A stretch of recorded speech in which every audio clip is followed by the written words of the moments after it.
اور میں یہ بات بار بار کہتی ہوں کہ میرے جو مخالفین نے میرے ساتھ کیا یا میرے خاندان کے ساتھ کیا یا میری جماعت کے ساتھ کیا، میرا اور ان کا معاملہ نہیں ہے، یہ ان کا اور اللہ تعالیٰ کا معاملہ ہے۔ اور وقت نے کیسا پلٹا کھایا، اب آپ دیکھیں میرے ہی پاس یہاں پر اڈیالہ میں بند ہیں، لیکن میں حلفاً ایک بات کہنا چاہتی ہوں، میں نے آج تک کبھی نہیں کہا کہ وہ کیا کھا رہے ہیں، کیا پی رہے ہیں، ان کو اے سی ملا ہے نہیں ملا، ان کا اے سی بند کر دو، میں نے کبھی ان چیزوں پہ توجہ نہیں دی، کیونکہ مجھے آپ کی خدمت میں میرا 24 گھنٹے صرف ہوتے ہیں، میرے پاس ٹائم نہیں ہے ان باتوں کا، اور میں اللہ تعالیٰ کی دیندار نہیں ہونا چاہتی۔ وہ ان کا اور اللہ تعالیٰ کا معاملہ ہے، وہ اپنے مکافات عمل میں خود ہی اپنے دام میں خود ہی آ گئے ہیں، مجھے اس میں دخل اندازی کرنے کی ضرورت نہیں ہے۔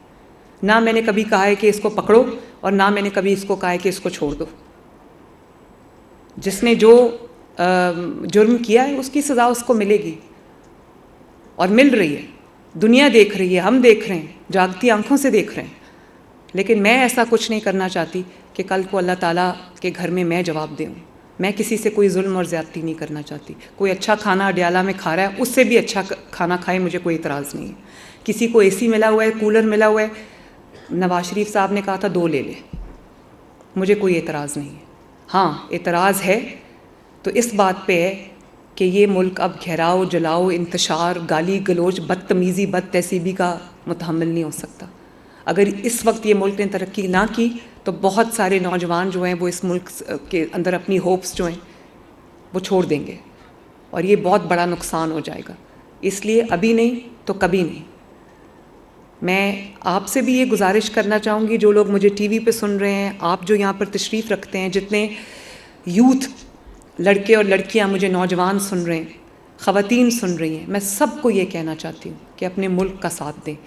یہ گھراؤ جلاؤ اور بدتمیزی، نیریٹو کہ جی آج کل نیریٹو کا دور ہے، آج کل ڈیلیورنس کا دور نہیں ہے، بڑی عجیب بات ہے، میں نے پہلی دفعہ زندگی میں سنی ہے۔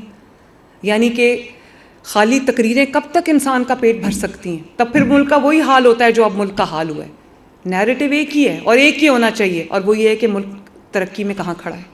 اس کے علاوہ کوئی نیریٹو نہیں ہے، وہ اتنا بڑا چور ہے، وہ اس سے بڑا چور ہے، وہ کھا گیا، وہ لوٹ گیا، یہ کوئی نیریٹو ہے؟ اس نیریٹو سے تباہی اور بربادی جو پچھلے 5-6 سال میں آئی ہے، بس یہی ہوتا ہے، پھر ملک پیچھے سے پیچھے جاتا ہے۔ اب آپ یہ دیکھو کہ فورن فرنٹ کے اوپر بھی اب ملک کے دوسرے ملکوں کے سربراہان آ رہے ہیں، پاکستان تشریف لا رہے ہیں۔ ابھی اردوان صاحب آئے ہوئے تھے،